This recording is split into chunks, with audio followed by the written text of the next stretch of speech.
Welcome back to my YouTube channel and you are watching the playlist of Lippincott Pharmacology। तो लिपनकॉट pharmacology में हमने topic start किया था pharmacokinetics का, जिसमें हमने जो है वो दो फ्रेजेस जो है वो पहले से की हैं, एब्जॉर्प्शन और डिस्ट्रीब्यूशन की। उनकी वीडियो जो है वो आपको प्लेलिस्ट में इस वीडियो से पहले मिल जाएंगी। तो आज की वीडियो में हम बात करेंगे मेटाबॉलिज्म की, ठीक है, कि किस तरह से हमारी ड्रग जो है वो मेटाबॉलिज्म में या मेटाबॉलाइट्स में कन्वर्ट होके तो उसको हम जो है वो रेडी टू एक्सक्रीट बनाते हैं ताकि वो बॉडी से एलिमिनेट हो सके और उस ड्रग की जो है वो बॉडी में टॉक्सिसिटी ना हो सके, ठीक है। तो मेटाबॉलिज्म का जो है वो मेजर रोल क्या है या ये ड्रग के साथ जो है वो करती क्या है, इसको हम जो है वो पहले ब्रीफली देख लेते हैं। अब जब हम ड्रग लेते हैं तो हमारी ड्रग जो है वो नॉन आयोनाइज्ड फॉर्म में होती है, मतलब उस पे जो है वो किसी किस्म का कोई आयनिक चार्ज नहीं होता, वो न्यूट्रल होती है, ठीक है। नॉन आयोनाइज्ड मीन्स कि हमारी ड्रग जो है वो न्यूट्रल होती है। और उसके अलावा जो है वो अगर हम कहें कि वो ड्रग जो है वो हाईली लिपोफिलिक होगी या किसी हद तक जो है वो लिपोफिलिक होगी, तो नॉन पोलर जिसको हम कह सकते हैं कि हमारी ड्रग जो है वो नॉन पोलर होती है, ठीक है। तो अब जो है वो मेटाबॉलिज्म का पर्पस क्या है, मेटाबॉलिज्म में हम करते क्या हैं। मेटाबॉलिज्म में जो है वो दो किस्म के रिएक्शंस होते हैं, फेज वन और फेज टू, ठीक है। और इन रिएक्शंस के रिजल्ट में हम जो है वो अपनी ड्रग को क्या करेंगे, नॉन आयोनाइज से आयोनाइज्ड फॉर्म में कन्वर्ट करवाते हैं ताकि उसके ऊपर हम जो है वो अपनी ड्रग मॉलिक्यूल के ऊपर जो है वो कोई ना कोई चार्ज इंट्रोड्यूस करवाते हैं, ठीक है, फेज वन फेज टू को यूज करके। हम उसको जो है वो न्यूट्रल नहीं रहती, वो आयोनाइज्ड फॉर्म में कन्वर्ट हो जाती है। नॉन पोलर से हम उसको पोलर फॉर्म में कन्वर्ट करते हैं। तो पोलर फॉर्म जो होती है वो हमारी हाइड्रोफिलिक होती है, हाइड्रोफिलिक से मुराद वाटर लविंग होती है। तो यही पोलर फॉर्म ड्रग की जब वो मेटाबॉलिज्म के थ्रू हो के तो बाद में किडनीज के पास जाती है, तो किडनीज में जब ये यूरिन का पार्ट बनते हैं या फिल्ट्रेशन में जो फिल्ट्रेट का पार्ट बनती है, तो उस फिल्ट्रेशन के प्रोसेस के बाद हमारी जो ड्रग है वो यूरिन के साथ मिक्स हो जाती है। पोलर होने की वजह से जो है वो यूरिन के अंदर अच्छे से जो है वो मिक्स हो जाती है और अल्टीमेटली यूरिन का पार्ट बन के बॉडी से एक्सक्रीट आउट हो जाती है, ठीक है। तो हमारी मेटाबॉलिज्म का जो है वो पर्पस क्या है कि हमने अपनी ड्रग मॉलिक्यूल्स को पोलर फॉर्म में कन्वर्ट करना है ताकि वो वाटर लविंग हो सके, ठीक है। और वाटर लविंग होने के बाद हम उनको जो है वो यूरिन के साथ में जो है वो मिक्स करवा के तो अल्टीमेटली बॉडी से एक्सक्रीट आउट करवा सकें। तो नॉन पोलर से नॉन आयोनाइज्ड फॉर्म से जो है वो उसको आयोनाइज्ड फॉर्म में और पोलर फॉर्म में कन्वर्ट करवाने का प्रोसेस जो है वो मेटाबॉलिज्म में आ जाता है, ठीक है। और पोलर फॉर्म में हम किस तरह से कन्वर्ट करवाते हैं, हम उस पर कोई ना कोई आयन जो है वो इंट्रोड्यूस करवा देते हैं। Once a drug enters the body the process of elimination begins, ठीक है। प्रोसेस जो है वो मेटाबॉलिज्म का और एलिमिनेशन का जो है वो बिगिन हो जाता है। The three major routes of elimination are hepatic metabolism, biliary elimination and urinary elimination. कि हमारे पास जो है वो लीवर के थ्रू मेटाबॉलिज्म होगा, बाइल के थ्रू जो है वो ड्रग की एलिमिनेशन होगी और अल्टीमेटली यूरिन के थ्रू एलिमिनेशन होगी। Together these elimination process decrease the plasma concentration exponentially, कि प्लाज्मा की कंसंट्रेशन जो है वो एक्सपोनेंशियली डिक्रीज हो रही है विद टाइम। जैसे ही हम डोज लेते हैं उसके अकॉर्डिंगली जो है वो जो बॉडी के अंदर ऑलरेडी डोज होगी उसकी जो है वो कंसंट्रेशन जो है वो ड्रॉप होती जाती है। That is constant fraction of drug present is eliminated in a given unit of time. तो अल्टीमेटली जितनी हम ड्रग ले रहे हैं उसकी बेसिस पे जो है वो एक कांस्टेंट अमाउंट ऑफ ड्रग जो है वो बॉडी से एलिमिनेट हो रही है। Drugs are eliminated according to first order kinetics, although some such as aspirin in high doses are eliminated according to zero order kinetics, ठीक है। ये दो तरह की हमारे पास जो है वो एलिमिनेशन काइनेटिक्स हैं, जिसको हम कहते हैं कि इन काइनेटिक्स को इन ऑर्डर्स को जो है वो फॉलो करके हमारी जो ड्रग है वो बॉडी से एलिमिनेट होती है। तो मोस्टली जो ड्रग्स हैं वो फर्स्ट ऑर्डर काइनेटिक्स को फॉलो करती हैं, ठीक है, फर्स्ट ऑर्डर काइनेटिक्स। और कुछ ड्रग्स हैं जो हम बहुत ज़्यादा हाई डोज में लेते हैं उनके बारे में हम कहते हैं कि वो जीरो ऑर्डर काइनेटिक्स को फॉलो करती हैं, या फिर जीरो ऑर्डर को हम नॉन लीनियर फार्माकोकाइनेटिक्स भी कहते हैं, ठीक है। तो जो फर्स्ट ऑर्डर है उसको हम लीनियर काइनेटिक्स कहते हैं और जीरो ऑर्डर को नॉन लीनियर फार्माकोकाइनेटिक्स कहते हैं, ठीक है। तो इसकी हम जो है वो आगे डिटेल देखते हैं कि ये जो है वो किस तरह से इसको हम डिफ्रेंशिएट कर सकते हैं कि कौन सी ड्रग्स जो हैं वो फर्स्ट ऑर्डर काइनेटिक्स को फॉलो करती हैं और कौन सी ड्रग्स जो हैं वो जीरो ऑर्डर को फॉलो करती हैं। Metabolism leads to production of products with increased polarity, जिसमें हमने कहा कि हमारी जो मेटाबॉलिज्म का पर्पस है कि हम अपनी ड्रग को मॉलिक्यूल्स को जो है वो पोलर फॉर्म में कन्वर्ट करते हैं, which allows the drug to be eliminated. तो पोलर होगी तो वो यूरिन के साथ मिक्स हो जाएगी तो अल्टीमेटली एलिमिनेट हो जाएगी। Clearance estimate the amount of drug clear from the body per unit of time. तो क्लियरेंस हमारे पास जो है वो क्या होती है कि किसी भी हमारे पास सोल्यूशन की या फ्लूइड की जो क्वांटिटी है वो ड्रग से फ्री हो जाए पर यूनिट टाइम, कि अगर हमारे जो है वो प्लाज्मा के अंदर कोई भी ड्रग है तो प्लाज्मा जो है वो कितनी टाइम में ड्रग से बिल्कुल फ्री हो जाएगा, उसको हम कहेंगे कि प्लाज्मा क्लियरेंस जो है वो ये है। Total clearance is the composite estimate reflecting all mechanism of drug elimination and is calculated as follows. Clearance is equal to 0.693 constant into volume of distribution divided by half life. तो it means कि half life जो है वो जितनी कम होगी उतनी clearance ज़्यादा होगी, क्योंकि half life जो है वो inverse proportion है और वॉल्यूम ऑफ डिस्ट्रीब्यूशन जो है वो जितना ज़्यादा होगा उतनी क्लियरेंस जो है वो ज़्यादा होगी। ठीक है, तो ये हमारे पास जो है वो क्लियरेंस का एक थोड़ा सा जो है वो मैकेनिज्म आ जाता है। Where half life is elimination half life and volume of distribution is the apparent volume of distribution and 0.63 is a natural log constant. ठीक है, तो drug half life is often used as a measure of drug clearance because for many drugs volume of distribution is constant. तो volume of distribution जो है वो constant होता है, तो इसलिए हम जो है वो ड्रग हाफ लाइफ को यूज करते हैं किसी भी ड्रग की क्लियरेंस को फाइंड आउट करने के लिए। देन हमारे पास जो है वो काइनेटिक्स है मेटाबॉलिज्म के, जिसमें फर्स्ट ऑर्डर काइनेटिक्स और जीरो ऑर्डर काइनेटिक्स आ जाता है। तो फर्स्ट ऑर्डर काइनेटिक्स में हमारे पास जो है वो the metabolic transformation of drug is catalysed by enzymes and most of the reactions obey Michaelis Menten kinetics या माइकलिस मेंटन इक्वेशन इसको हम कहते हैं, जिसके मुताबिक हमारे पास जो है वो rate of drug metabolism is equal to V max divided by K M, और दोनों साइड पे हमारे पास जो है वो concentration V max into concentration of drug divided by K M plus concentration of drug. ठीक है, तो ये हमारे पास जो है वो the concentration of drug C is much less than Michael Menten constant K M and the Michaelis Menten equation reduces to.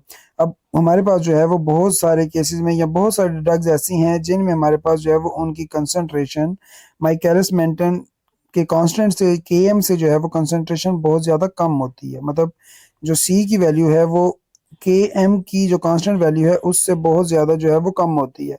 तो इसलिए अगर हम सी को इग्नोर भी कर दें और उसकी जगह पे जस्ट के एम लिख दें तो ये हमारे पास जो है वो इक्वेशन कुछ इस तरह से बन जाएगी। ठीक है, तो कंसंट्रेशन जो है वो V max into concentration divided by K M, जो कि हमारे पास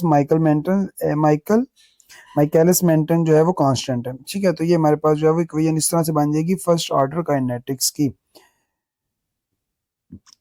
क्योंकि इसमें हमारे पास जो है वो कंसंट्रेशन बहुत ज़्यादा लेस होती है किससे, माइकल मेंटन कांस्टेंट से। तो इसलिए हम जो है वो कंसंट्रेशन को इग्नोर भी कर सकते हैं। That is the rate of drug metabolism and elimination is directly proportional to the concentration of free drug. तो हमारे पास जो है वो फ्री ड्रग की जो कंसंट्रेशन है उसके डायरेक्टली प्रोपोर्शनल है हमारी ड्रग का मेटाबॉलिज्म और एलिमिनेशन। इट मीन्स कि हमारे पास वो ड्रग्स जिनकी कंसंट्रेशन माइकलिस मेंटन कांस्टेंट से कम होती है, जिनकी ड्रग की कंसंट्रेशन जो हम बॉडी में एडमिनिस्टर करते हैं वो केएम से उनकी वैल्यू जो है वो अच्छी खासी कम होती है, तो वो ड्रग्स जो हैं वो फ्री ड्रग की कंसंट्रेशन पे डिपेंड करती हैं किस चीज़ पे, मेटाबॉलिज्म और एलिमिनेशन के केसेस में। तो अल्टीमेटली जितनी बॉडी में जो है वो फ्री ड्रग मौजूद होगी उतनी ज़्यादा जो है वो मेटाबॉलिज्म होगी और उतनी ही ज़्यादा एलिमिनेशन होगी। तो दोनों चीज़ें जो है वो डायरेक्टली प्रोपोर्शनल है and first order kinetics is observe. तो इसके बदले में हमारे पास जो है वो फर्स्ट ऑर्डर काइनेटिक्स होता है, जिसमें क्या होता है कि a constant fraction of drug is metabolised per unit of time, कि हमारे पास जो है वो एक स्पेसिफिक टाइम के बाद ये कांस्टेंट फ्रैक्शन जो है वो मेटाबोलाइज हो जाती है। ठीक है, कि हमारे पास जो है वो हर 2 घंटे के बाद, अगर किसी भी ड्रग की जो है वो हाफ लाइफ 2 घंटे है, तो हर 2 घंटे के बाद जो है वो कंसंट्रेशन 50% से डिक्रीज होगी, ना इससे कम ना इससे ज्यादा। ठीक है, तो इसको हम कहते हैं कि फर्स्ट ऑर्डर काइनेटिक्स, जिसमें हमारी ड्रग जो है उसका मेटाबॉलिज्म और एलिमिनेशन जो है वो फ्री ड्रग कंसंट्रेशन की बेसिस पे डिपेंड करे। ठीक है, तो कि जितनी फ्री ड्रग कंसंट्रेशन जो है वो प्लाज्मा में होगी उतना ज्यादा उसका मेटाबॉलिज्म और एलिमिनेशन हो रहा होगा, और उसी के बेसिस पे हम कहते हैं कि जी एक स्पेसिफिक टाइम के बाद ड्रग जो है वो 50% रिड्यूस हो जाती है। और फर्स्ट ऑर्डर काइनेटिक्स को हम लीनियर काइनेटिक्स भी कहते हैं, क्योंकि एक जो है वो स्मूथ वे से हमारी जो कंसंट्रेशन है वो कम हो रही है। किसी भी ग्राफ में अगर हम देखें तो एक स्मूथ वे से हमारी कंसंट्रेशन जो है वो विद टाइम कम हो रही है, 50% 50% 50%, और उसको हम जो है वो लीनियर काइनेटिक्स के नाम से कह सकते हैं। ठीक है, यहाँ पे हमारे पास जो है वो ग्राफ में हमारे पास कुछ बना हुआ है, with most drugs the plasma drug concentration is less than KM. बहुत सारी हम जो ड्रग्स यूज करते हैं उनमें से मोस्टली जो ड्रग्स होती हैं उनकी प्लाज्मा ड्रग कंसंट्रेशन जो है वो केएम से लेस होती है, जो कि हमारे पास माइकलिस मेंटन कांस्टेंट है। And the drug elimination is first order, जिसकी वजह से वो फर्स्ट ऑर्डर एलिमिनेशन को फॉलो करते हैं, that is proportional to the drug dose, कि हमारी जो ड्रग डोज है उसके डायरेक्टली प्रोपोर्शनल होगा। जितनी ड्रग डोज इंक्रीज करेंगे उतनी जो है वो रेट ऑफ एलिमिनेशन भी जो है वो इंक्रीज होगा, metabolism and elimination. With a very few drugs such as aspirin, ethanol, and phenytoin, ठीक है। एथेनॉल हमारे पास जो है वो मेथानॉल, एथेनॉल की फॉर्म में अल्कोहल की फॉर्म में आती है। फेनिटाइन जो हमारे पास जो है वो एंटी एपिलेप्टिक ड्रग है, कन्वर्जेंस वगैरह में यूज होती है, मिर्गी वगैरह के जो है वो दौरों में यूज होती है। और उसमें जो है वो डिस्प्रिन और एस्प्रिन के नाम से जो मेडिसिन आती है। तो कुछ ड्रग्स हैं जो मतलब फ्यू ड्रग्स की कैटेगरी में आती हैं, लेकिन ये फ्यू ड्रग्स क्या करती हैं, इनकी डोजेज जो हैं वो बहुत ज्यादा हाई होती हैं। ठीक है, तो doses are very large, therefore the plasma drug concentration is much greater than Michaelis Menten constant. तो केएम की वैल्यू जो वहां पे फर्स्ट ऑर्डर में हमारे पास जो है वो ज्यादा होती थी as compare to drug concentration. अब जीरो ऑर्डर काइनेटिक्स के केस में हमारे पास कुछ ड्रग्स होती हैं जिनकी जो प्लाज्मा ड्रग कंसंट्रेशन है वो केएम से उस कांस्टेंट की वैल्यू से जो है वो बहुत ज्यादा होती है, और ड्रग का मेटाबॉलिज्म जो है वो जीरो ऑर्डर काइनेटिक्स को फॉलो करता है, that is constant and independent of drug dose. क्योंकि ये हमारे पास जो है वो एलिमिनेशन कांस्टेंट रहती है, और ये जो है वो ड्रग की डोज को फॉलो नहीं करती। ठीक है, फर्स्ट ऑर्डर में हमने बात की थी कि ड्रग की डोज से जो है वो डायरेक्टली प्रोपोर्शनल है। ठीक है, यहाँ पे हमने ये बात की थी प्रोपोर्शनल टू ड्रग डोज, और अल्टीमेटली फर्स्ट ऑर्डर काइनेटिक्स है तो डायरेक्टली प्रोपोर्शनल है कंसंट्रेशन ऑफ फ्री ड्रग। जितनी हम डोज देंगे उतनी ज्यादा जो है वो मेटाबॉलिज्म और एलिमिनेशन होगी। लेकिन जीरो ऑर्डर काइनेटिक्स में हम क्या बात करते हैं कि हमारे पास जो है वो कुछ ड्रग्स हैं जिनकी डोजेज जो है वो बहुत ज्यादा हम देते हैं, और अल्टीमेटली उनके जो है वो डोजेज या प्लाज्मा कंसंट्रेशन जो है वो जो प्लाज्मा कंसंट्रेशन है वो केएम से बहुत ज्यादा होती है। ठीक है, तो उसकी वजह से जो है वो हम केएम को इग्नोर करेंगे, और यहाँ पे हमारे पास जो है वो कंसंट्रेशन आएगा, और कंसंट्रेशन से जो है वो कैंसिल हो जाएगी, और अल्टीमेटली हमारे पास रेट ऑफ मेटाबॉलिज्म जो है वो वी मैक्स पे डिपेंड करेगा। The enzyme is saturated by a high free drug concentration के वी मैक्स जो है वो में अचीव हो जाता है, उससे ज्यादा जो है वो ड्रग मेटाबॉलिज्म हो ही नहीं सकेगी, क्योंकि वी मैक्स अचीव हो गया, एंजाइम सारे के सारे जो है वो सैचुरेटेड हो गए, और अल्टीमेटली जो है वो तो इसमें हम जो है वो ड्रग को कह सकते हैं कि हमारे पास जो है वो वी मैक्स पे डिपेंड करता है कि कितने एंजाइम जो है वो ऑक्युपाइड हो गए, और कितने एंजाइम जो है वो हम उनको मतलब इसमें जो है वो अब इसमें क्या होगा, अब लेट्स सपोज हमारे पास वी मैक्स अचीव हो गया, सारे के सारे एंजाइम जो है वो ऑक्युपाइड है। तो अब एंजाइम सारे के सारे ऑक्युपाइड हैं तो मेटाबॉलिज्म के लिए एंजाइम्स अवेलेबल नहीं है। तो एंजाइम जब अवेलेबल नहीं होंगे तो हम जितनी मर्जी डोज इंक्रीज करते जाएंगे, फ्री ड्रग कंसंट्रेशन जितनी मर्जी जो है वो इंक्रीज होती जाएगी, तो उसमें क्या होगा, हमारा मेटाबॉलिज्म और एलिमिनेशन जो है वो इंक्रीज नहीं होगा। तो मेटाबॉलिज्म जो है वो कांस्टेंट रहेगा, वो एक स्पेसिफिक टाइम में जो है उसको पता है कि मैं सिर्फ इतना जो है वो मतलब ड्रग को मेटाबॉलाइज कर पाऊंगा या एलिमिनेट कर पाऊंगा, तो अल्टीमेटली जो है वो डोज के डिपेंडेंट नहीं होता। ठीक है, तो एक लीनियर जो है वो फार्माकोकाइनेटिक्स नहीं बनती, नॉन लीनियर जो है वो यहाँ पे हमारे पास काइनेटिक्स का मॉडल आता है। The enzyme is saturated by a high free drug concentration and the rate of metabolism remain constant over time. ठीक है, विद टाइम जो है वो रेट ऑफ कांस्टेंट जो है वो चेंज नहीं होता। This is called zero order kinetics, also called non-linear kinetics. A constant amount of drug is metabolized per unit of time. कि ऐसा नहीं है कि हमने जो है वो डोज इंक्रीज कर दी तो हमारा मेटाबॉलिज्म भी जो है वो इंक्रीज हो जाएगा, क्योंकि वो इंक्रीज नहीं हो सकता, सारे के सारे एंजाइम जो है वो ऑक्युपाइड है। The rate of elimination is constant and does not depend on the drug concentration. हम ड्रग जितनी मर्जी दे दें उससे हमारा जो है वो rate of elimination, rate of metabolism जो है वो इंक्रीज या डिक्रीज नहीं होगा, बल्कि रेट ऑफ मेटाबॉलिज्म जो है वो एक ही कांस्टेंट स्पीड में रहेगा, और इसकी वजह से हम इसको कहते हैं नॉन लीनियर काइनेटिक्स, क्योंकि ये डिपेंडेंट नहीं है ड्रग डोज पे और फ्री ड्रग कंसंट्रेशन पे। तो अल्टीमेटली इसको हम जो है वो जीरो ऑर्डर काइनेटिक्स भी कहते हैं। ठीक है, फिर इसके बाद हमारे पास जो है वो मेटाबॉलिज्म में रिएक्शंस कौन से होते हैं, ये तो हमने काइनेटिक्स देखे ड्रग की डोज के अकॉर्डिंगली, और उसके बेसिस पे जो है वो मेटाबॉलिज्म की स्पीड से होगा, एक कांस्टेंट स्पीड से होगा, या जो है वो डोज के डिपेंडेंट होगा। तो अब हम देखते हैं कि हमारे पास जो है वो मेटाबॉलिज्म में रिएक्शंस कौन कौन से हो रहे हैं जो हमारी ड्रग को नॉन पोलर से पोलर फॉर्म में कन्वर्ट करते हैं, ताकि ड्रग जो है वो बॉडी से एलिमिनेट हो सके।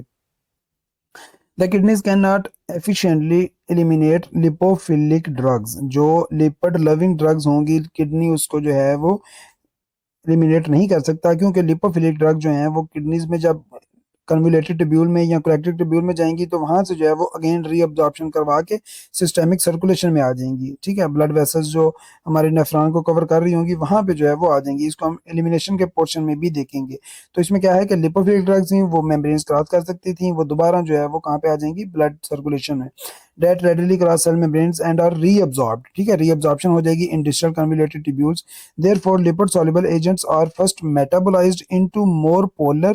ठीक है, लिपिड लविंग से उनको हाइड्रोफिलिक, लिपोफिलिक से उनको हाइड्रोफिलिक बनाया जाता है, उनको पोलर बना के। ठीक है, नॉन पोलर से पोलर बना के, और पोलर बनाने के लिए हमने उन पे कोई ना कोई चार्ज जो है वो मतलब इसमें इम्पार्ट करना होता है, चाहे वो पॉजिटिव हो चाहे वो नेगेटिव हो, और वो चार्ज जो है वो इस पे इंट्रोड्यूस करवाने के लिए हम जो है वो मेटाबॉलिज्म के रिएक्शंस करवाते हैं, जो कि फेज 1 रिएक्शन और फेज 2 रिएक्शन हमारे पास जो है वो आ जाते हैं।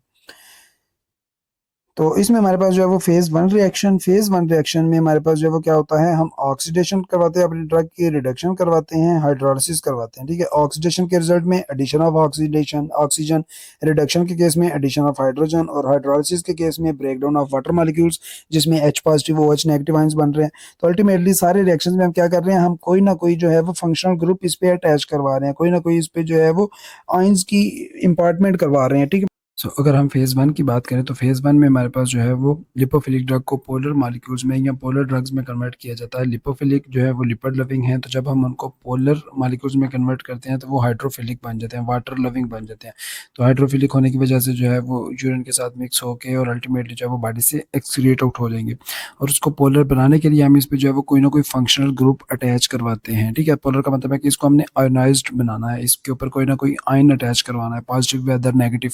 तो उस आयन को जो है वो इसके ऊपर अटैच करवाने का मतलब है कि हम इस पे जो है वो कोई ना कोई फंक्शनल ग्रुप अटैच करवा रहे हैं, पोलर फंक्शनल ग्रुप। ठीक है, तो उसमें हम जो है वो कोई ना कोई पोलर ग्रुप अटैच करवाएंगे। फेज 1 में हमारे पास जो है वो क्या करेंगे, ऑक्सीडेशन, रिडक्शन, हाइड्रोलिसिस रिएक्शंस होते हैं। और फेज 1 मेटाबॉलिज्म में इंक्रीज, डिक्रीज और have no effect on pharmacological activity. तो फेज 1 के बाद जो है वो हमारी फार्माकोलॉजिकल एक्टिविटी या जो मेटाबॉलाइट्स बन रहे हैं उनकी एक्टिविटी जो है वो इंक्रीज भी हो सकती है, डिक्रीज भी हो सकती है। उस केस में हमारे पास जो है वो क्या होगा, हमने कोई भी ड्रग जो है वो बॉडी में एडमिनिस्टर की, वो ड्रग जो है वो बॉडी में जाके एक्टिव थी और वो एक्टिव मेटाबोलाइट्स में कन्वर्ट हो गई। इस चीज़ को हम कहेंगे कि जी एक्टिव ड्रग से एक्टिव मेटाबोलाइट्स बने। एक और केस में हमारे पास जो है हमने जो ड्रग दी वो एक्टिव थी, एक्टिव ड्रग जो है वो जब मेटाबोलाइट या उसका मेटाबॉलिज्म हुआ तो वो जो मेटाबॉलिज्म बने थे वो नॉन एक्टिव मेटाबोलाइट्स में कन्वर्ट होगी। ठीक है, एक्टिव से एक्टिव, एक्टिव से नॉन एक्टिव। एंड देन हमारे पास जो है वो थर्ड केस में क्या होता है कि नॉन एक्टिव ड्रग जो है वो हमने बॉडी में एडमिनिस्टर की, कि जब हमने जो है वो ड्रग जो है वो बॉडी में एडमिनिस्टर की उस टाइम पे वो नॉन एक्टिव थी, लेकिन मेटाबोलाइट्स में कन्वर्ट होने के बाद, मेटाबॉलिज्म होने के बाद जो है वो ड्रग एक्टिव फॉर्म में कन्वर्ट होगी। इस तरह की ड्रग को हम जो है वो प्रो ड्रग का नाम देते हैं, जो कि हमारे पास एडमिनिस्टर करने के टाइम पे नॉन एक्टिव होती है, लेकिन जब बॉडी में जो है वो मेटाबॉलिज्म के प्रोसेस से गो थ्रू करती है और मेटाबोलाइट्स में कन्वर्ट होती है, तो तब जो है वो उसके मेटाबोलाइट्स जो है वो एक्टिव होके तो हमें जो है वो डिफरेंट एक्टिविटीज़ देते हैं, तो इसको हम जो है वो प्रो ड्रग कहते हैं। और ये तीनों जो है वो प्रोसेस हमारी मेटाबॉलिज्म में हो सकते हैं। इनमें से कोई भी केस जो है वो, कुछ ड्रग्स जो हैं वो इसको फॉलो करती हैं कि वो पहले भी एक्टिव होती हैं, बाद में भी एक्टिव में कन्वर्ट होती हैं। कुछ ड्रग जो होती हैं वो एक्टिव से नॉन एक्टिव, और कुछ जो है वो नॉन एक्टिव से एक्टिव। तो फेज 1 रिएक्शन की अगर आप बात करें तो उसमें हमारे पास जो है वो एक एंजाइम्स की फैमिली है, पूरी की पूरी एक एंजाइम्स का जो है वो सिस्टम है, P450 एंजाइम्स। तो उसको हम कहते हैं कि वो जो है वो ये सारी की सारी बायो ट्रांसफॉर्मेशन या फिर मेटाबॉलिज्म जो है वो करवा रहे होते हैं। ठीक है, तो इसकी अगर हम नॉमेनक्लेचर की बात करें तो the family name is indicated by Arabic number that follows cytochrome P, जिसको हम कहते हैं CYP, and the capital letter designates the subfamily, जिसमें हमारे पास जो है वो 3A जो बाद में आएगा वो सब फैमिली। ठीक है, साइटोक्रोम P हमारे पास जो है वो एक फैमिली नेम। अगर सब फैमिली नेम की बात करें तो उसके बाद 3A, और इस A के बाद जो है वो एक और नंबर आएगा, second number is indicated by the specific isozyme. तो 3A4, तो यहाँ पे हमारे पास जो है वो 3A जो है साइटोक्रोम CYP जो है वो फैमिली है, 3A जो है वो सब फैमिली है, एंड 4 इज आइसोजाइम। तो सारा मिल के हमारे पास जो है वो एंजाइम बनेगा साइटोक्रोम P3A4। ठीक है, इसी तरह से हमारे पास जो है वो ये हम सब फैमिली और आइसोजाइम को जो है वो चेंज करते जाएंगे, तो अल्टीमेटली हमारे पास जो है वो डिफरेंट एंजाइम्स बनना शुरू हो जाते हैं। नेक्स्ट मेरे पास जो है वो स्पेसिफिसिटी के, इन एंजाइम्स की जो है वो डिफरेंट स्पेसिफिसिटी है। There are many different genes that encode multiple enzymes. There are many different P450 isoforms. These enzymes have the capacity to modify a large number of structurally diverse substrates. के different drugs के लिए जो है वो different हमारे पास जो है वो enzymes हैं। 4 isosomes are responsible for vast majority of P450 catalyzed reaction. अब मेजर जो हमारे पास जो है वो मौजूद हैं पी साइटोक्रोम P450 की सब फैमिली और आइसोजाइम्स, उनमें से जो 4 मेजर हैं वो जो सबसे ज़्यादा रिएक्शंस में इन्वॉल्व हैं वो हमारे पास साइटोक्रोम P3A4 या फिर 3A5, साइटोक्रोम P2D6, 2C8 या फिर 2C9, और साइटोक्रोम P1A2। ठीक है, ये जो हमारे पास जो है वो मेजरली इन्वॉल्व हैं डिफरेंट रिएक्शंस में, ये हमारे पास जो है वो यूज़ होते हैं। नेक्स्ट अगर हम बात करें जेनेटिक वेरिएबिलिटी की, तो इसकी में हमारे पास जो है वो ये चीज़ आ जाती है कि हमारे पास डिफरेंट एरियाज़ के लोग या डिफरेंट कंट्रीज़ के लोग जो है वो उनका जेनेटिक मेकअप डिफरेंट होता है, और उसकी वजह से उनमें जो है वो मेटाबॉलिज्म और वो सारे एंजाइम जो हैं वो डिफरेंटली वर्क करते हैं। ठीक है। तो इसमें हमारे पास जो है वो cytochrome P2D6 in particular has been shown to exhibit genetic polymorphism के जेनेटिकली जो है वो डिफरेंट फॉर्म में एग्जिस्ट करता है, कहीं पे जो है वो ज़्यादा एक्टिव होगा, कहीं पे कम एक्टिवेट होगा। Cytochrome P2D6 mutation result in very low capacities to metabolize substrates. तो इसकी जो है वो अगर म्यूटेशन हो जाएंगी तो वो बहुत कम कैपेसिटी में जो है वो मेटाबॉलिज्म करवाता है। Some individuals for example obtain no benefit for the opioid from the opioid analgesic codeine के हमारे पास जो है वो कोडीन या फिर एनाल्जेसिक पेन किलर के तौर पे जो ड्रग आती है उसमें कह रहा है कि मतलब बहुत से कम लोग होते हैं, बहुत ऐसे लोग होते हैं जिनमें उसका एनाल्जेसिक इफेक्ट जो है वो अचीव नहीं होता। क्यों? क्योंकि उनमें जो है वो साइटोक्रोम P2D6 जो है वो एंजाइम होता ही नहीं है या उसमें जो है वो कम होता है, और ये एंजाइम जो है वो कोडीन को एक्टिवेट करता है, उसको एक्टिव मेटाबॉलाइट्स में कन्वर्ट करता है और अल्टीमेटली वो ड्रग जो है वो बॉडी में फंक्शन देती है। तो अगर ये एंजाइम जो है वो कम होगा या इसकी क्वांटिटी जो है वो कम होगी तो अल्टीमेटली वो ड्रग जो है वो एक्टिवेट नहीं होगी और कोडीन जो है वो अपना एनर्जेसिक या पेन किलर इफेक्ट नहीं दे सकेगी। इसके अलावा और भी हमारे पास जो है वो एग्जांपल्स हैं, वो आप देख लीजिएगा। नेक्स्ट हमारे पास जो कॉन्सेप्ट है वो है इंड्यूसर्स का और इनहिबिटर्स का, कि अगर हम जो है वो एंजाइम्स की बात कर रहे हैं तो उसमें जो है वो इंड्यूसर्स और इनहिबिटर्स का जो है वो क्या रोल होगा।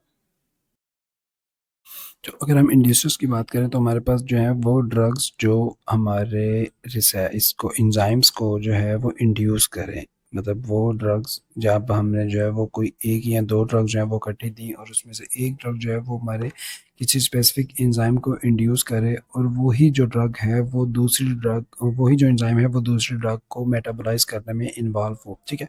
लेट्स सपोज हमने जो है वो ड्रग ए और ड्रग बी दी। ठीक है। अब ड्रग ए जो है वो इंड्यूसर है किसी भी एंजाइम का, लेट्स सपोज साइटोक्रोम P3A4 का। ठीक है। तो इससे क्या होगा, हमारा जो साइटोक्रोम P3A4 है वो इंड्यूस होगा, उसकी एक्टिविटी जो है वो ज़्यादा होगी, वो ज़्यादा फास्ट रिएक्ट करेगा और ये जो है वो ड्रग बी को मेटाबोलाइज करता था और अल्टीमेटली ड्रग बी का मेटाबॉलिज्म जो है वो इन्हांस हो जाएगा, वो ज़्यादा हो जाएगा और उससे क्या होगा कि ड्रग बी जो है वो ज़्यादा जल्दी मेटाबोलाइज होके बॉडी से निकल जाएगी। ठीक है। तो ये हमारे पास जो है वो एक थोड़ी सी समरी है, इसको हम डिटेल से देख लेते हैं बुक में जो है वो क्या लिखा हुआ है।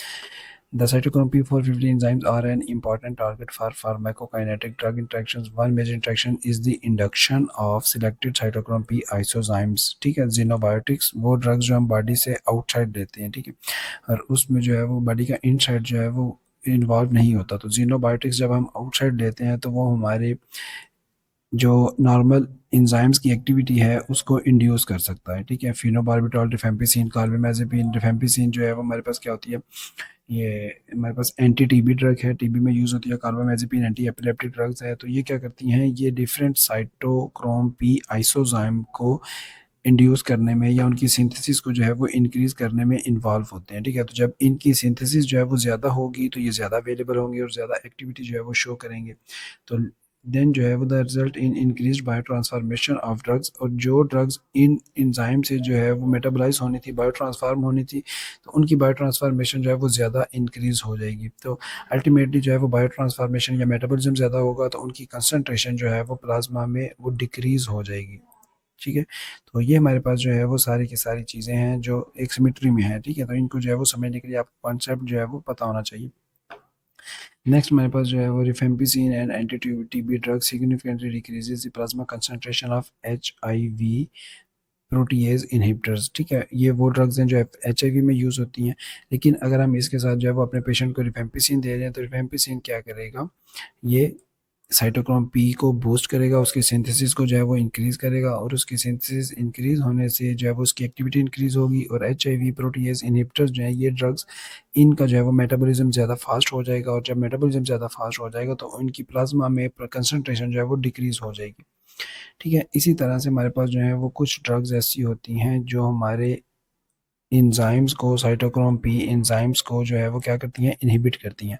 तो जब हमारे एंजाइम्स जो है वो इनहिबिट हो जाएंगे तो उससे क्या होगा कि वो एंजाइम्स जिन ड्रग को बायो ट्रांसफॉर्म कर रहे थे या जिन ड्रग को मेटाबोलाइज कर रहे थे अब वो एंजाइम उन ड्रग को मेटाबोलाइज नहीं कर पाएंगे, ठीक है। तो जब वो उनको मेटाबोलाइज नहीं कर पाएंगे तो अल्टीमेटली जो है वो क्या होगा कि वो ड्रग जो है वो बॉडी में ज़्यादा देर तक रहेगी। तो जब वो बॉडी में ज़्यादा देर तक रहेगी तो वो डिफरेंट टॉक्सिक रिएक्शंस या अनवांटेड रिएक्शंस जो है वो शो कर सकती हैं, ठीक है। तो ये हमारे पास इनहिबिटर्स की जो है वो एक समरी आ गई। Inhibition of cytochrome P isoenzyme activity is an important source of drug interactions, ठीक है। इससे भी जो है वो ड्रग इंटरेक्शंस होंगे। एक ड्रग जो है वो हमने अगले 6 घंटे के लिए दी, लेकिन वो 10 घंटे तक जो है वो बॉडी में स्टे कर जाती है, क्योंकि जिस एंजाइम से उस ड्रग ने मेटाबोलाइज होना था वो एंजाइम इनहिबिट कर दिया किसी और ड्रग ए ने, ठीक है। तो ये हमारे पास जो है वो इसकी समझ है। The most common form of inhibition is through competition for the same isozyme, ठीक है। हमने जो है वो ड्रग ए और ड्रग बी दी और हमारे पास जो है वो दोनों ड्रग्स साइटोक्रोम P3A4 से जो है वो बायो ट्रांसफॉर्म होनी थी या मेटाबोलाइज होनी थी, ठीक है। अब दोनों ड्रग्स जो है वो क्या होगा, उनमें एक कंपटीशन होगा कि कौन सी ड्रग जो है वो इस एंजाइम पे आके अटैच होगी। तो जो ड्रग कंपटीशन जीत लेगी वो आके इससे जो है वो मेटाबोलाइज हो जाएगी, और जो ड्रग जो है वो कंसंट्रेशन में कम होगी या किसी भी तरह से कंपटीशन हार जाएगी वो मेटाबोलाइज होने के लिए वेट करेगी या वो मेटाबोलाइज टाइम से नहीं हो पाएगी। तो जब वो मेटाबोलाइज नहीं हो पाएगी तो बॉडी में या प्लाज्मा में उसकी जो कंसंट्रेशन है वो इंक्रीज हो जाएगी, ठीक है। और इससे हम कहेंगे कि हमारा जो एंजाइम है वो ऑलमोस्ट इनहिबिट हो गया इसको मेटाबोलाइज करने के हवाले से, ठीक है। तो वो इसकी जो है वो मेटाबॉलिज्म इनहिबिशन हो जाएगी और अल्टीमेटली जो है वो इसकी टॉक्सिसिटी हो सकती है। Some drugs, however, are capable of inhibiting reactions for which they are not substrate, for example, ketoconazole leading to drug interaction. Numerous drugs have been shown to inhibit one or more of cytochrome P-dependent biotransformation. ठीक है, कुछ drugs जो है वो इसको inhibit भी करती हैं। For example, omeprazole is potent inhibitor of 3 of cytochrome P isozymes responsible for warfarin metabolism, ठीक है। अब अगर हम जो है वो वारफरिन जो कि हमारे पास एंटी कोगुलेटिंग एजेंट है, हमारी बॉडी में जो है वो कोगुलेशन नहीं होने देता, ब्लड को थिन करता है, तो अल्टीमेटली ये हमारे पास जो है वो वारफरिन के साथ अगर हम ओमेप्राजोल दे देते हैं जो हमारे पास प्रोटॉन पंप इनहिबिटर है, एसिडिटी में यूज़ होता है मैदे का कैप्सूल, तो वो ओमेप्राजोल जो है वो क्या करेगा, वो पोटेंट इनहिबिटर है साइटोक्रोम पी आइसोएंजाइम्स का, उसमें से जो मेजर 3 आइसोएंजाइम्स हैं उनका जो है वो इनहिबिटर है। तो ओमेप्राजोल जो है वो उन आइसोजाइम को क्या करेगा, इनहिबिट कर देगा। अब वही आइसोजाइम जो है वो रिस्पॉन्सिबल थे वारफरिन की मेटाबॉलिज्म के लिए, तो अब वारफरिन की जो है वो मेटाबॉलिज्म नहीं होगी तो अल्टीमेटली क्या होगा, वारफरिन की प्लाज्मा कंसंट्रेशन इंक्रीज हो जाएगी, क्योंकि वो मेटाबोलाइज नहीं हो रही, तो मेटाबोलाइट्स में कन्वर्ट नहीं हो रही, तो वो पोलर फॉर्म में कन्वर्ट नहीं हो रही और बॉडी से एक्सक्रीट नहीं हो रही, ठीक है। तो which leads to greater anticoagulant effect, तो जो उसका एंटी कोगुलेंट इफेक्ट नॉर्मल था वो बहुत ज़्यादा मिलेगा और उसमें जो है वो ब्लड इतना थिन हो जाएगा कि हमारे जो है वो ब्लड में या कैपिलरीज में से जो है वो ब्लीडिंग के चांसेस ज़्यादा हो जाते हैं, ठीक है। तो इस तरह से हमारे पास जो है वो ये इंट्रैक्शन काम करते हैं। फिर इसमें जो है वो मज़ीद आपको एग्जांपल्स मिल जाएंगी, आप वो देख लीजिएगा। फिर जो है वो हमारे पास कुछ फेज़ 1 रिएक्शंस जिनमें P450 सिस्टम इन्वॉल्व नहीं है, उसमें हमारे पास जो है वो ऑक्सीडेशन, इसमें अमाइन ऑक्सीडेशन, ऑक्सीडेशन ऑफ कैटाकोलमाइंस और हिस्टामीन, ठीक है। इसमें जो है वो P450 एंजाइम्स नहीं है। Alcohol dehydrogenation, for example ethanol oxygenation, ठीक है। अल्कोहल की अगर हम डिहाइड्रोजनेशन की बात करें तो उसमें जो है वो एंजाइम्स इन्वॉल्व नहीं है। Esterases, for example metabolism of aspirin in the liver, ठीक है। तो एस्ट्रेजिस की जो है वो प्रेजेंस एंड हाइड्रोलिसिस, और हाइड्रोलिसिस क्या होता है कि हमारे पास जो है वो वाटर की प्रेजेंस में ब्रेक डाउन होना, ठीक है। तो प्रोकेन की अगर हम बात करें तो ये सारी वो एग्जांपल्स हैं जिनमें एंजाइम्स या साइटोक्रोम P450 जो है वो P450 का जो सिस्टम है वो इन्वॉल्व नहीं है, ठीक है। तो फेज़ 1 रिएक्शन में हमने कहा कि हमारे पास ऑक्सीडेशन होती है, रिडक्शन होती है, हाइड्रोलिसिस होती है, कैटालाइसिस होती है, और इन सारी जो है वो रिएक्शंस के नतीजे में हम कोई ना कोई फंक्शनल ग्रुप जो है वो अपनी ड्रग पे अटैच करवाते हैं, और उसको अटैच करवाने के बाद हम अपनी ड्रग को जो है वो पोलर बनाते हैं, ठीक है। और पोलर बनाने का मकसद है कि वो चार्ज पार्टिकल हो जाएगी, उसमें कोई ना कोई चार्ज आ जाएगा, तो चार्ज आने की वजह से जो है वो आयोनाइज्ड हो जाएगी, और आयोनाइज्ड ड्रग जो है होती है वो हाइड्रोफिलिक होती है, और हाइड्रोफिलिक ड्रग जैसे ही यूरिन में जाके मिक्स होगी तो वो यूरिन के साथ ही बॉडी से एक्सक्रीट हो जाएगी, ठीक है। तो ये हमारे पास जो है वो मेटाबॉलिज्म का सारा फिनोमेना है। नेक्स्ट हमारे पास जो है वो मेटाबॉलिज्म में फेज़ 2 रिएक्शन है। अगर किसी ड्रग की जो है वो फेज़ 1 में हमने फंक्शनल ग्रुप अटैच करवाया, उसको पोलर बनाया और अल्टीमेटली उसको बॉडी से जो है वो एक्सक्रीट करवाना है। अगर फेज़ 1 में जो है वो कोई ड्रग इतनी ज़्यादा पोलर नहीं बन पा रही है, इतनी ज़्यादा पोलर नहीं बनी कि वो बॉडी से एक्सक्रीट हो सके, तो उसके लिए जो है वो हम उस ड्रग को फेज़ 2 में भेज देते हैं या फिर जो है वो सेकंड फेज़ में भेज देते हैं, ठीक है। तो फेज़ 2 हमारे पास जो है वो क्या है, this phase consist of conjugation reactions. अब इसमें क्या होगा, अब इसमें जो है वो कॉन्जुगेशन होगी, पूरे का पूरा मॉलिक्यूल जो है वो आके हमारी ड्रग मॉलिक्यूल के साथ अटैच होगा और उसकी वजह से जो है वो हमारी ड्रग मज़ीद जो है वो पोलर फॉर्म में कन्वर्ट होगी। तो जो ड्रग की पोलैरिटी है वो मज़ीद इंक्रीज होगी। If the drug from phase 1 metabolism is sufficiently polar, it can be excreted by the kidneys। ठीक है, तो अगर जो है वो फेज 1 मेटाबोलाइट्स इतने पोलर नहीं हैं या फिर स्टिल जो है वो लिपोफिलिक हैं, अभी उनको जो है वो हाइड्रोफिलिक तो बनाया था लेकिन वो बहुत ज़्यादा नहीं बने तो वो एक्सक्रीट नहीं हो सकते, तो उसके लिए हमें जो है वो कॉन्जुगेशन रिएक्शन जो है वो फेज 2 में मिलते हैं। और ये conjugation reaction such as glucuronic acid, अगर तो ग्लूकोरोनिक एसिड की कॉन्जुगेशन हो रही है तो इसको हम कहेंगे ग्लूकोरोनाइड कॉन्जुगेशन। सल्फ्यूरिक एसिड है, एसिटिक एसिड है एंड अमाइनो एसिड है, resulting in polar usually more water soluble compound. तो हम जो है वो ग्लूकोरोनिक एसिड की, सल्फ्यूरिक एसिड की, एसिटिक एसिड की, अमाइनो एसिड की जो है वो कॉन्जुगेशन करवाते हैं अपने ड्रग के साथ। ठीक है, और अल्टीमेटली उसको जो है वो ज़्यादा पोलर बनाते हैं। देन हमारे पास जो है वो एक एक्सेप्शन है जिसमें हम कहते हैं कि A notable exception is morphine 6 glucuronide which is more potent than morphine। ठीक है, जो हमने बात की थी कि हमारे पास प्रो ड्रग का कंसेप्ट होता है कि हमने बॉडी में जो है वो पेशेंट को मॉर्फिन दी तो वो इतनी ज़्यादा एक्टिव नहीं है, लेकिन जब वो अपने मेटाबोलाइट मॉर्फिन 6 ग्लूकोरोनाइड में कन्वर्ट होती है ग्लूकोरोनिक एसिड की कॉन्जुगेशन के बाद, तो वो हमारे पास जो है वो बहुत ज़्यादा एक्टिवेट होता है as compare to simple morphine. Glucuronidation is the most common and most important conjugation reaction. तो अगर हम फेज़ 2 के रिएक्शन की बात करें जो कि हमारे पास कॉन्जुगेशन रिएक्शन है, तो उन रिएक्शंस में ग्लूकोरोनाइड या ग्लूकोरोनाइडेशन जो है वो हमारे पास सबसे ज़्यादा जो है वो होती है, जिसमें हम ग्लूकोरोनिक एसिड की जो है वो कॉन्जुगेशन करवाते हैं। ठीक है, drugs already possessing hydroxyl group, amine group or carboxyl group may enter phase 2 directly and become conjugated without prior phase 1। तो अगर तो फेज़ 1 में हम जो है वो यही ग्रुप्स फंक्शनल ग्रुप्स जो हैं वो अटैच करवा रहे हैं, तो अगर किसी ड्रग में जो है ये फंक्शनल ग्रुप ऑलरेडी मौजूद हैं तो वो डायरेक्टली फेज़ 2 में भी आ सकती है। ठीक है, तो ये हमारे पास जो है वो यहाँ तक मेटाबॉलिज्म का था कॉन्सेप्ट कि हमारे पास जो है वो मेटाबॉलिज्म होती क्या है, फेज़ 1 फेज़ 2 क्या होते हैं। देन जो है वो मेटाबॉलिज्म के अकॉर्डिंगली जो हमने काइनेटिक्स देखे, linear kinetics, non linear kinetics. ठीक है, जिसको हम जो है वो first order kinetics and zero order kinetics भी कहते हैं, और इनकी बेसिस पे जो है वो एलिमिनेशन कैसे होती है। देन जो है वो phase 1 reaction, phase 2 reaction. Phase 1 reaction में हमने देखा कि हमारे पास जो है वो ऑक्सीडेशन, रिडक्शन, हाइड्रोलिसिस हो रही होती है। फेज़ 2 रिएक्शन में जो है वो कॉन्जुगेशन रिएक्शन हो रहे होते हैं। फेज़ 1 में जो है वो एंजाइम्स इन्वॉल्व हैं, साइटोक्रोम पी। ठीक है, तो वो एंजाइम जो है वो उनमें हमने देखा कि किस किस तरह से उनकी इनहिबिशन, इनकी इंडक्शन, वो सारी चीज़ें जो हैं वो इनकी एक्टिविटी को अफेक्ट करती हैं, ड्रग रिएक्शंस को इंड्यूस करती हैं। ठीक है, तो अल्टीमेटली फेज़ 2 रिएक्शन में हम जो है वो ड्रग्स की मेटाबॉलिज्म करवाएंगे जिनकी फेज़ 1 के बाद जो है वो इतना ज़्यादा पोलर नहीं होंगे, वो हाइड्रोफिलिक हो सकें और वो बॉडी से एक्सक्रीट आउट हो सकें।